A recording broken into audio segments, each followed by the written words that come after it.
Pete, who are you and how long have you been in Flinders? I came over from Victoria, and please don't hold that against me.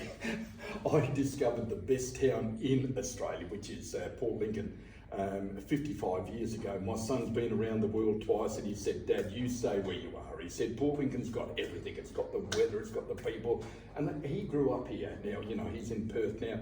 But the day that I got over here, I was working the very next day at GPD in the meat work, and about a week later I opened the gym at the old Ravendale Show Society.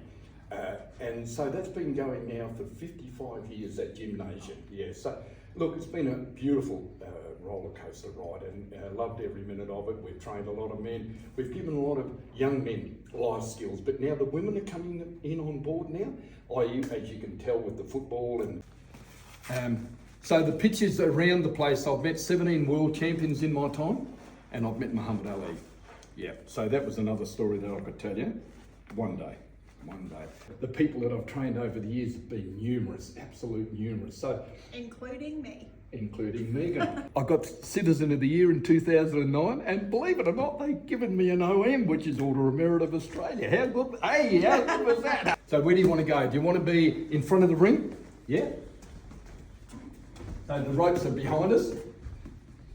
If Megan stood in front of me here and she's facing me, we don't go around too much to the left because we get hit with the right. So we bang, bang, pull back, and we cross. We cross over. And then, oh, well done. I love it. Because I've got a speech impediment, he wanted me to say you can slide down 7 slippery slides. Now, it's pretty hard for me when you spoke like Donald Duck for your first 7 years of your life. He done it. It was so funny. And he said, Peter, you've nailed it. Absolutely. Yeah, so we've got some funny stories to tell. All right, is that I grew up with domestic violence, and I've been married to the best girl in Australia. I've always said that when I came to Port Lincoln, I found the rainbow, but I've also found now the pot of gold. So, the people here, I've got to categorically state that yes, I've done a lot for the people, but the people have allowed me to do it for them, if you know what I mean.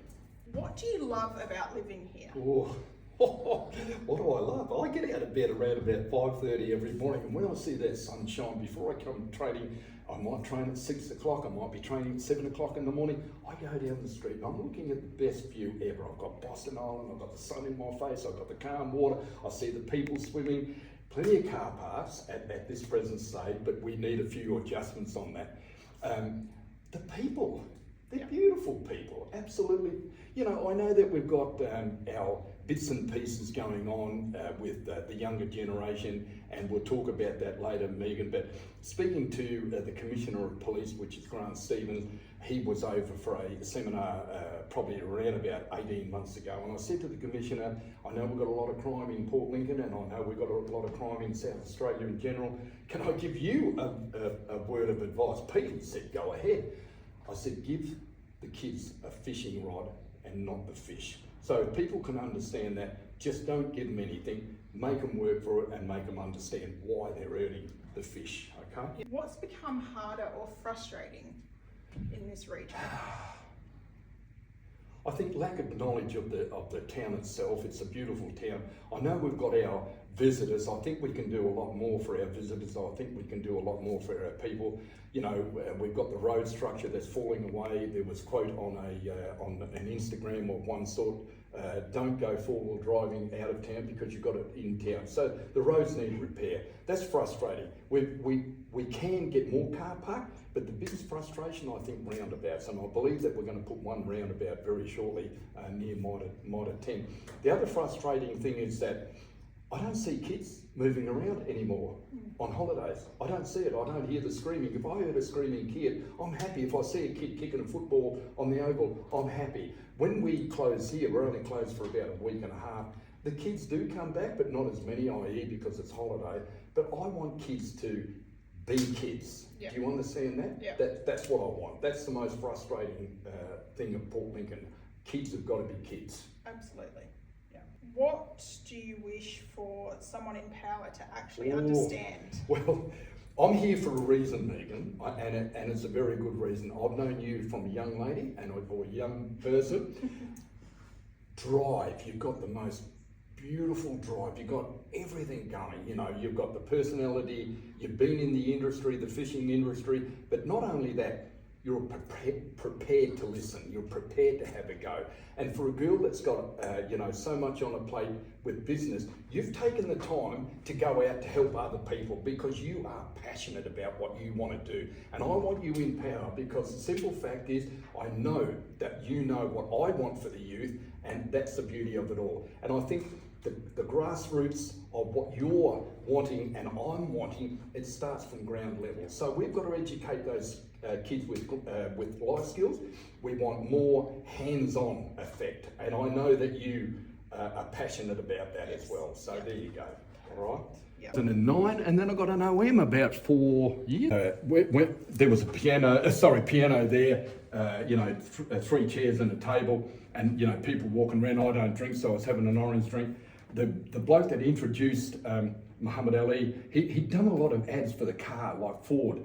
Ladies and gentlemen, please make welcome Muhammad Ali. So I've looked to the left as he's coming, and Muhammad Ali's like this.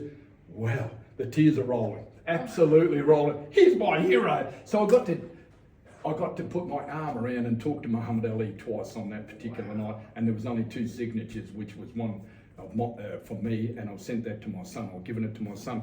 Also, my wife sings for a living as well.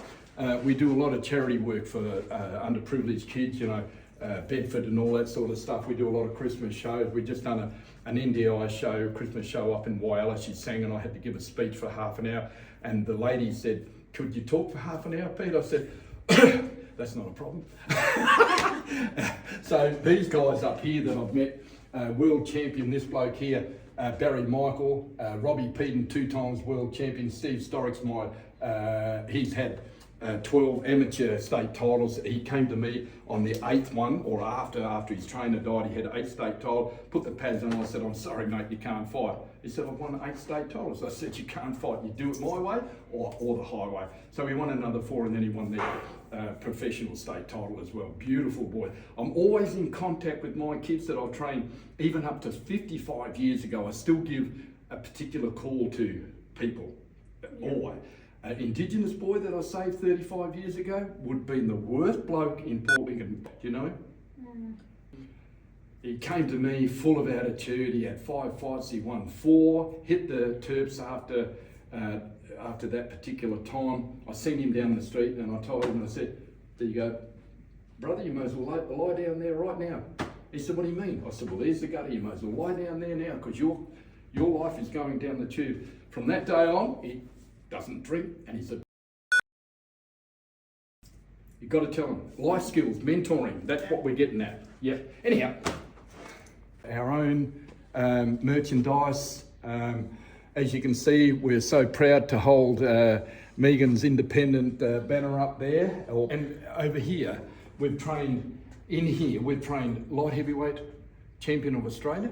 We've trained state professional, couple of state professional. We've trained numerous amateur champions, including, which I'll let out the bag now, we just got the word this morning or yesterday, I'm not too sure, that our youngest student who's 18 got the Youth Citizen of the Year from the Port Lincoln Gym here. I saw that, yes. Oh, did you see it? Yes. Okay, yes. right. So she's had 4 fights, and when she virtually came in, it was... So we've given her all the confidence, and it's all about life skills. Yeah. So we've given her the confidence. She's had 4 fights.